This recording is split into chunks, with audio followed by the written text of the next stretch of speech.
While my husband has a fake marriage with his childhood friend for a month, I married his childhood friend. My husband has a tombosh childhood friend. On our wedding anniversary, he kicked me out of the master bedroom and slept beside his childhood friend. Alex doesn't understand all this female drama. She and I are just childhood friends who grew up together, like brothers. Don't think everyone is as dirty-minded as you. When Alex hit my car with her race car and caused me to lose my baby, my son sat in the passenger seat and looked on indifferently. Mom, Alex definitely hit the brakes. Stop playing the victim.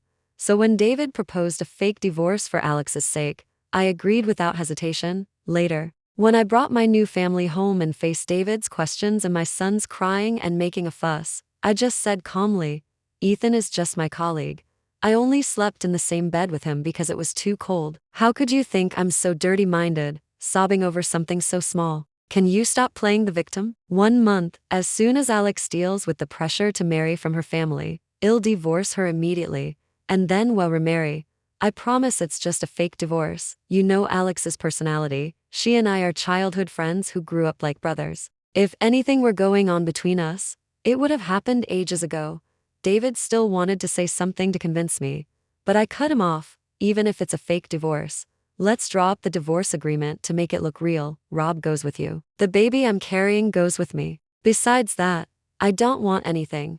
I'm going to the racetrack now to pick Rob up and take him home after this meal. I'm moving out. There was silence on David's end of the phone line for a moment. I took the chance to reply to Ethan's messages before I heard David say with a laugh, Sarah, why are you being so serious? There are so many rooms in the house, and you're still pregnant. Why bother moving? You can stay at home, and the staff can take care of you home. That comforting word made my heart clench. Could that house, where Alex came and went freely, where even the master bedroom was filled with her clothes, still be called my home? In the distance, the roar of race cars echoed. I looked up, and when I saw the tiny figure in the passenger seat, I almost stopped breathing. Rob, didn't you promise me you'd just watch? Do you know how dangerous this is? Rob was sitting in the passenger seat of the race car. Not only was there no car seat, but because he was so small, he couldn't even buckle up the seatbelt. He frowned impatiently. Mom, stop making a big deal out of nothing. Aunt Alex said she's always played like this since she was little. What are you doing here? Didn't I tell you not to bother us when I'm playing with Aunt Alex? Alex floored it. Sarah, you really are a dainty little princess. Scared to tears by this? So good at playing the victim. Tsk. No wonder David likes you then. Before I could stop them, the race car shot off like an arrow from a bow. I stood outside the railing, staring at the speeding car, shaking all over with worry. On the still connected phone line, David's casual voice came through. Alex and I grew up playing these kinds of things. Don't overreact. Alex knows what she's doing. She'll be fine. Before he finished speaking, the car in the distance lost control and careened towards me, crashed through the barrier, and smashed straight into me. A sharp pain shot through my abdomen. A pool of blood spread beneath me. I couldn't even cry for help, and lost consciousness in despair. Mrs. Smith lost the baby. Miss Stone has only superficial injuries and is awake now. When I woke up, I instinctively looked down at my lower abdomen. It was flat, only the lingering feeling of intense pain remained. Thank goodness. You're both okay. Sarah, you're awake. Where does it hurt? David's face was filled with relief. What about the baby? I was trembling all over. David avoided my gaze. Sarah, we have a long future ahead. We can have more children. No one can predict accidents. Try to see the bright side. I took a deep breath, picked up my cell phone, ignoring the flooding messages, and dialed 3 numbers. What are you doing? David snatched the cell phone from me and frowned. I'm calling the police. This is murder. She killed my baby. No, you can't call the police. If this gets blown out of proportion, Alex will never be able to race again. It's her biggest passion. You don't understand her. You don't know what a huge blow this would be to her. This was just an accident. Calm down. I stared intensely at David. What about me? What about the baby? That was your child too. David's expression turned cold. You know that was my child too. If you hadn't gone to the racetrack yourself, how could this have happened? Alex has never had any issues with her driving in all these years. She was distracted because she was being nice by taking Rob out, but you blamed her without reason. I looked at David. My heart felt like it had been ripped open. I couldn't feel the pain anymore. Only boundless cold remained. Good, since we're already divorced. The only tie is gone, it makes the break cleaner. Where's Rob? I didn't see Rob in the hospital room. I grew anxious. The hospital room door opened when I saw my son, completely unharmed. The tears I'd been holding back finally fell. Mom, Alex is already up and gone home. Why are you still lying there? He pulled his hand away from me and had a look of slight disdain in his eyes. Aunt Alex definitely hit the brakes. Stop playing the victim. I froze in place. Aunt Alex said real women don't cry all day long. Someone who cries all the time is just being fake. David wiped away my tears with a helpless look on his face. All right, stop crying. See, even our son is telling you, Alex is just a tomboy, always careless and causing trouble. Don't be mad at her. We grew up together. I know her better than anyone. Since you're so upset, I'll have her come apologize to you. She's easygoing anyway, not as sensitive as you. I didn't say anything else. I pulled away from David's hand, lay back down in the hospital bed, my heart utterly dead inside, and only asked, when are we signing the divorce agreement? David looked at his hand, now empty. A flicker of panic crossed his face as he answered instinctively, in your state right now, how can I feel at ease? We won't get divorced. I'll have Alex think of other solutions. David looked at me with those seemingly deep, affectionate eyes. He said the words H said countless times before, Alex and I are just friends, like brothers, you're the one I love most. But this time, I didn't believe him anymore. Instead, I laughed until tears streamed down my face. Late in my pregnancy, the swelling made it hard to sleep. I finally managed to fall asleep, only to be woken up by David and kicked out of the master bedroom. Alex is having bad cramps. She needs to rest properly. She's particular about where she sleeps. Let her sleep in the master bedroom. David didn't know I was in pain from cramps at night and couldn't sleep, but knew exactly what painkillers Alex used for her period pain. I finally realized that no matter what their relationship was, I was the intruder in this relationship. It was time for me to graciously step aside. As David held my hand, my cell phone rang. He answered it. His expression changed several times. He pursed his lips and looked at me. Alex's family is putting too much pressure on her to marry. We don't have time to think of other solutions. But I promise, we'll remarry after 1 month, okay? I nodded and smiled at him. All right. I'll help her with this. Got the divorce agreement? Need help moving? Ethan asked when he heard I was moving. No, thanks. Just take care of Sam at home and have the marriage agreement ready. Ethan's voice came through, filled with laughter. Yes, Mrs. Miller. Next month, little Sam's kindergarten is having a parent-child activity, and we have an art project to do. You need to come rescue this father and son pair. The call ended. David walked out of the room just then. He stared at me with sharp eyes. Who's Lou? Were you talking to Ethan on the phone? My expression didn't change. I packed the last piece of clothing into my suitcase. David then denied it to himself. That guy is very arrogant. He wouldn't just call someone randomly, with so many things. Let me give you a ride. He picked up the suitcase. Upstairs. A startled cry came from upstairs. David immediately left me standing there and rushed upstairs. The cry turned into happy laughter. David, we finally have a chance. Didn't you say you'd battle me 300 rounds? You haven't come up yet. I've already won with Rob. Rob cheered. Aunt Alex is amazing. I wish she could be my mom. The atmosphere upstairs grew even more lively and harmonious, as if they were the perfect, happy family. And David never came back downstairs. As I walked through the living room carrying my suitcase, I saw a beautifully wrapped gift on the table. The gift tag read, "To my dear mom." My heart, which had been firm, wavered imperceptibly. I could leave David resolutely, but Rob was my only child after all. When he was 3, Rob was thrown up in the air by Alex, and Alex didn't catch him properly. I didn't hesitate to throw myself over him and ended up being rushed to the emergency room. Once, he was more important than my own life. It was a letter. I slowly opened it, like unwrapping a stolen piece of happiness. Dear Mom, if I could, I'd like to call you this. I always wished I had been born from your belly. Now Dad told me I can finally call you Mom. Thank you for always being there for Dad and me.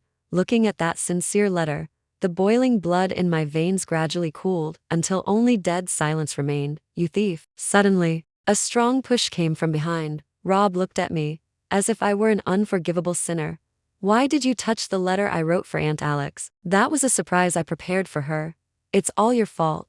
The surprise is ruined now. My lower abdomen hit the corner of the table. A sharp pain almost brought tears to my eyes. I was too weak to argue.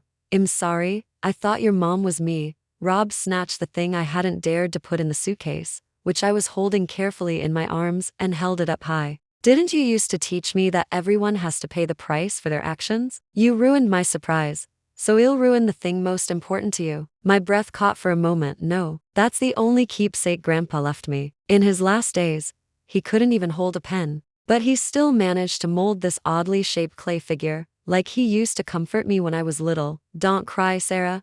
But Rob acted as if he didn't hear my plea and ruthlessly smashed the oddly shaped small clay sculpture onto the ground. Now you've paid the price too. Apologize to me, and I'll forgive you.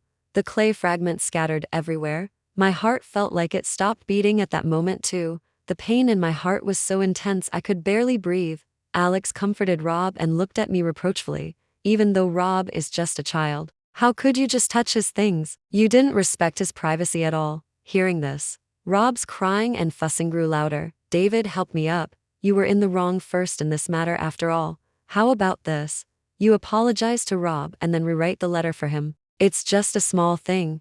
Let's just let it go. My hands trembling, I slowly picked up the fragments from the floor and numbly picked up a pen. That letter, which had hurt my heart so much I couldn't continue reading after the first paragraph. Now I was forced to read it word by word. I was forced to feel his admiration for Alex, the affection overflowing from every line, and then, using his tone, rewrite it sentence by sentence, to form a new letter. The only lingering attachment in my heart was completely worn away. 4. By the time Ethan and I got married and I had completely moved into the Miller house, a month had passed. Sam had been waiting expectantly at the door for a long time. Sam was the child left behind after Ethan's brother passed away. Ethan adopted him afterwards. He was a child I had watched grow up as well. He helped me unpack my suitcase, following behind me carefully. Aunt Sarah, from now on, like Rob, will I be a child who has a mom? My heart ached. I hugged him, of course. Ethan had proposed the marriage agreement to me originally so Sam could grow up healthy, and I should properly fulfill my responsibilities as a mother. Is the art project due tomorrow? Let Mom see it. Sam pursed his lips. His face and eyes were red. In the living room, Ethan, who was usually indifferent and didn't care about anything, faced with his son's art project, painfully clutched his hair in frustration. For this kind of thing, it was easy for me. All of Rob's art projects were things I stayed up late to do bit by bit. But he complained I held him back when he played games and wouldn't allow me to participate in the kindergarten's parent-child activities. As a beautiful art project gradually took shape, the two of them looked at me differently, as if I had created something truly incredible. I smiled slightly.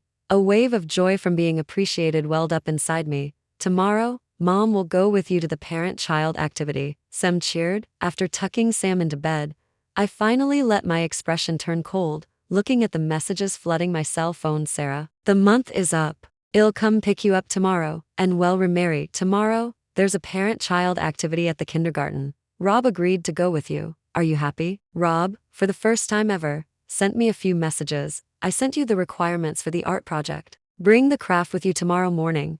I want you to make the packed lunch yourself. Remember to make an extra one. I want to take it home for Aunt Alex. I ignored the messages on my cell phone, turned off the light and went to sleep. The next morning, Ethan told me to sleep in a bit and took Sam to school first. When I had the packed lunch ready and got into the car, messages were still popping up frantically on my cell phone. Mom, why aren't you here yet? You woke up so late.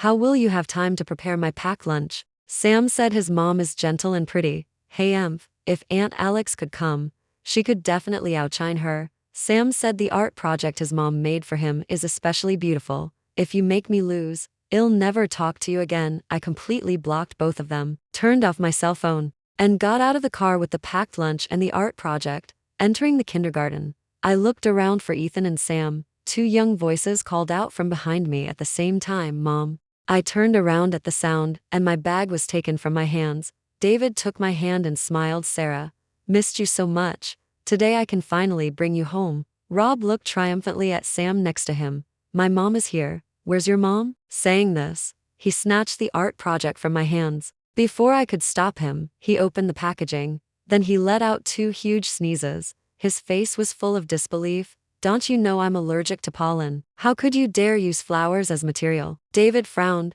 How could you forget something like this? No wonder Rob likes Alex more. Did you bring the allergy medicine? Because Rob was allergic to pollen ever since he was born. I had never touched flowers again, however. Rob could endure the swelling all over his body to help Alex take photos in the flower patch when he had to be hospitalized for N4 drip. My heart ached, and I cried. David, however, didn't think much of it.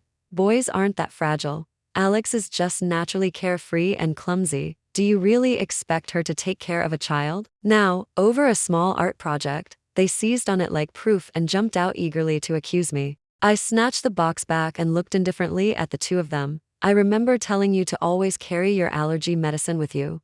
Rob covered his ears. I've heard it a million times, I continued. This is also the last time I remind you. But your allergy has nothing to do with me. Because this art project isn't yours. This is the price you pay for opening other people's things without permission. Rob's impatient expression froze on his face. I waved towards the person behind him. Sam, come help Mom with these. Where's Dad? Sam had been watching how Rob and I interacted and only dared to step forward when he heard me call. Something came up at the office.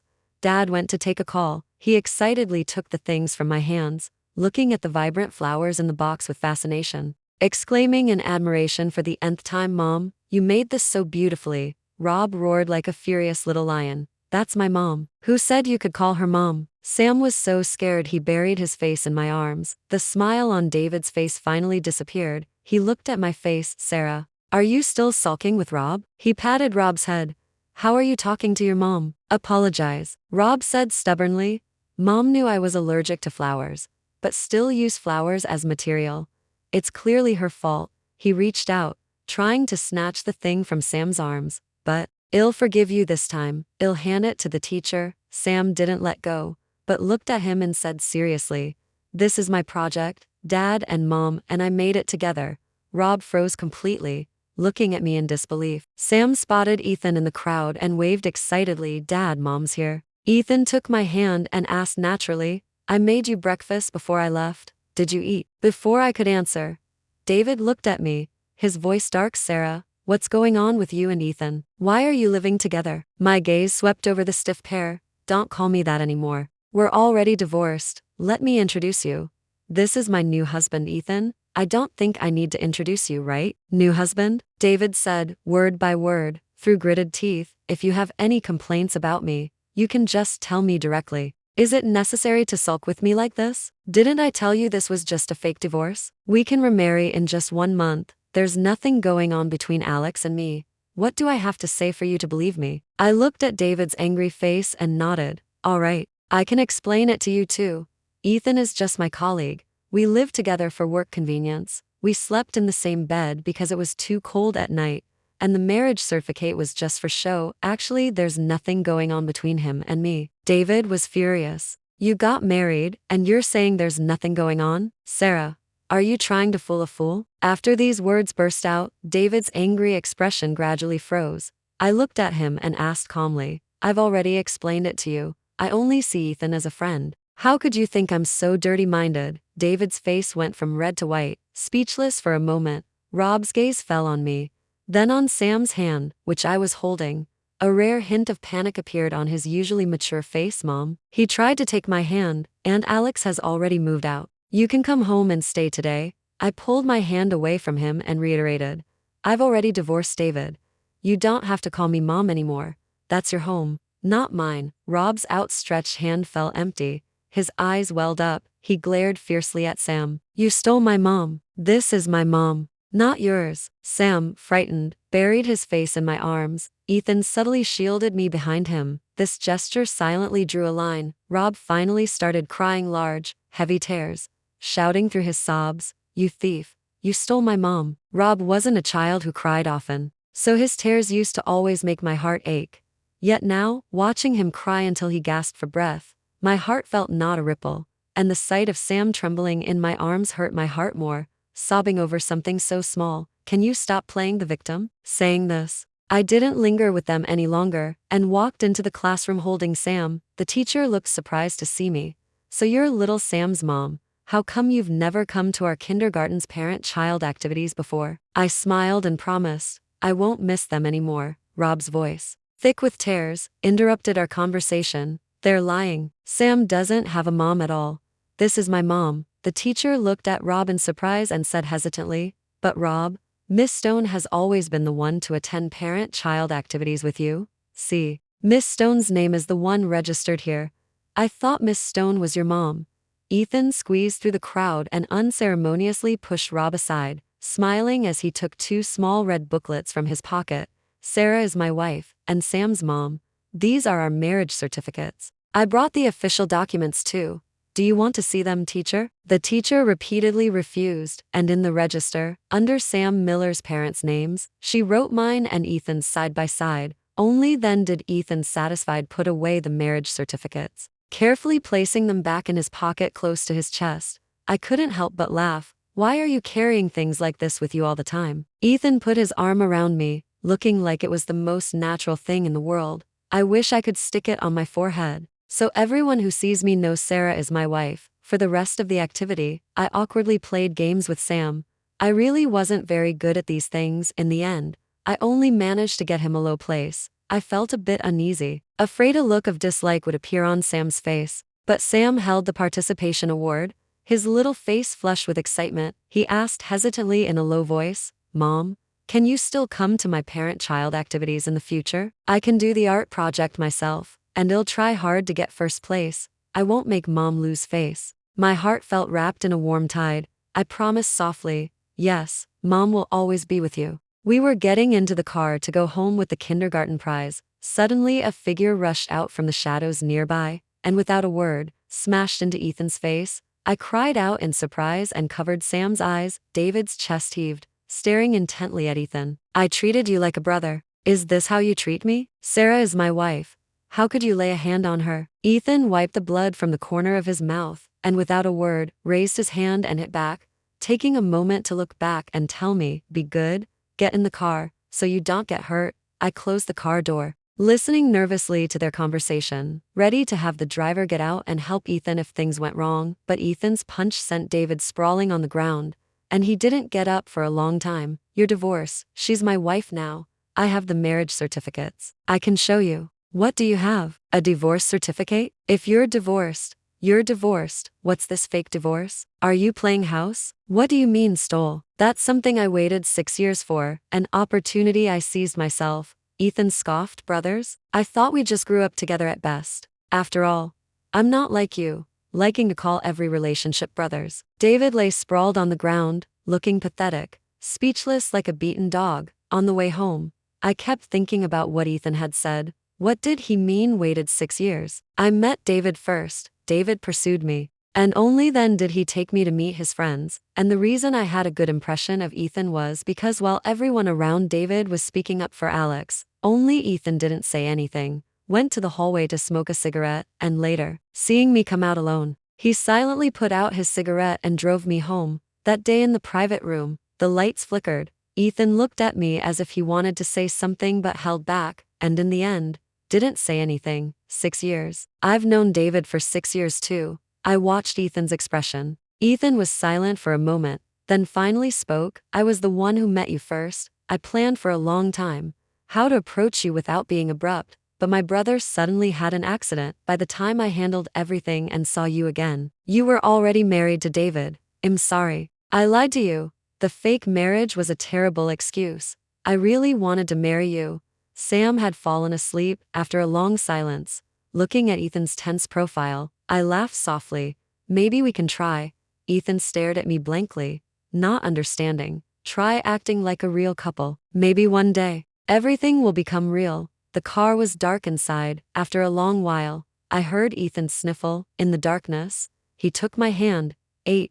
David only appeared before me again after he had recovered from his injuries. He handed me the divorce certificate. "Alex has already moved out. I said I'd marry her in a month, and I didn't waste a single day. If you're unhappy, I won't let Rob have contact with her anymore. What else did I do to make you angry? You can tell me directly. I promise it'll change everything." His voice was very low. "Can you divorce Ethan? I can pretend nothing ever happened, and our family of 3 can be like before. Rob is your biological son after all, while Sam has no blood relation to you. No matter how well he pretends now, he might not appreciate what you did later." I had no interest in seeing his divorce certificate with Alex, but my expression turned cold when he mentioned Sam. Are you trying to tell me blood is thicker than water? David, don't you find that laughable? My own biological son, Rob, watched me fall in a pool of blood. Said I was playing the victim, smashed with his own hands the thing most important to me, while Sam, whom you say has no blood relation to me,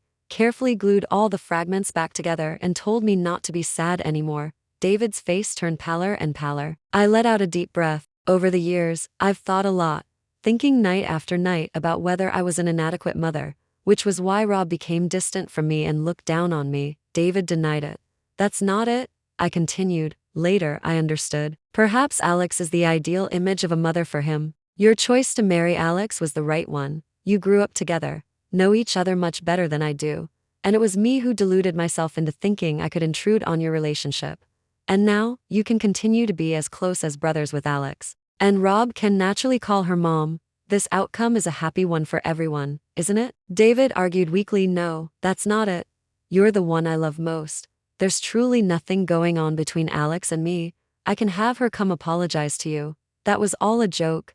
It was all fake. I looked steadily at David, but all the hurt I received was real. David's hands trembled. The divorce certificate in his hand fell to the ground. I'm sorry. I'm sorry. He painfully clutched his hair, covered his face, as if he could only repeat those 3 words. My voice regained its calmness, like it used to be, speaking softly to him. If you feel sorry, then let me go. The happy family of 3 you talked about, I already have that now. Why would I give them up for you? What right do you have? I smiled slightly. Let's leave it at that. I'm very happy now. And I wish you happiness too. I didn't look at David again and turned to leave. 9. Ethan and I didn't work on the weekend, so we took Sam to the amusement park. Unexpectedly, I saw a familiar figure at the amusement park. Seeing me, Rob's eyes lit up. He impatiently snapped at the person behind him. Stop following me. Mom will be angry if she sees you, and she won't talk to me. Alex was indifferent. There's no lasting grudge between friends. Why be so mad? That timid way your mom acts? I could never act like that. Men really fall for that kind of thing. Rob shoved her hard. Don't you talk about my mom again. I understand now. Everyone is different. My mom isn't fake. She's just gentle. I also know now that what you're doing is called stirring up trouble. Alex froze for a moment, seemingly unable to believe that the child who had always admired her would talk back like this. How can you say that to me? I'm technically your mom. Rob wasn't buying it. Dad already divorced you.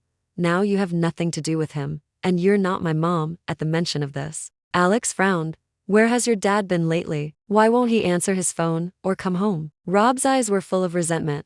It's all your fault. That mom left us, he hates you, and he'll never see you again. Alex didn't believe it. How is that possible? How could he be mad at me over a woman? We grew up together, practically inseparable, until she dialed one phone number after another. But no matter what, no one answered. As soon as the message was sent, a red exclamation mark appeared. Alex was in disbelief. He actually blocked me. Rob left her standing there, and somehow produced a bouquet of flowers, carrying it and walking towards me with difficulty. By the time he reached me, his face was covered in a terrible red rash, and his breathing was shallow and rapid. Mom, these are flowers for you. He held the bouquet up high. Mom, I'm sorry, I was awful before. From now on, I'll bring you flowers, and I'll never dislike you again. Can you forgive me? His face was streaked with tears. Seeing that I didn't answer, his tears flowed faster and faster. Mom, please come back and be my mom again. I'm scared sleeping alone.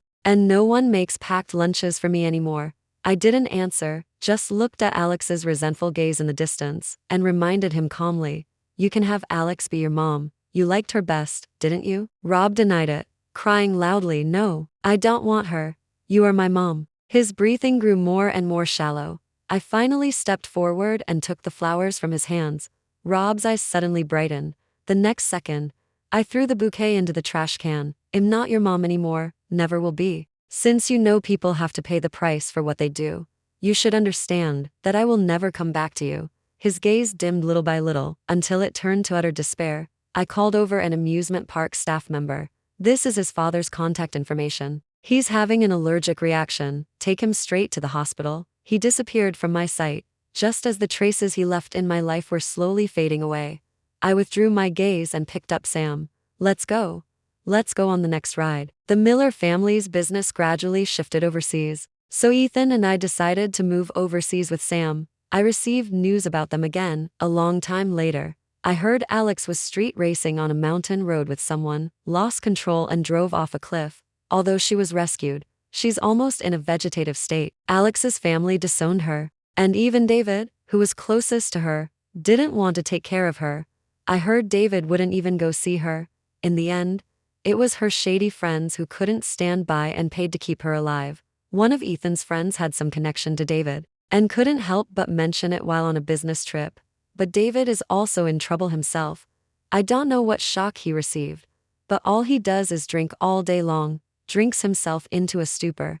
He was recently diagnosed with stomach cancer, and isn't changing his ways. Is he really going to leave his son alone? As he spoke, he sighed, but that's all other people's business. It has nothing to do with us. Let's not talk about them. It's spoiling the mood. I smiled and poured him a drink. Yes, that's all other people's business. The first snow fell outside the window. Steam rose from the shared dinner, turning into white mist on the window, blurring the outside scenery. Only the warmth inside the house was the happiness that could be held onto now.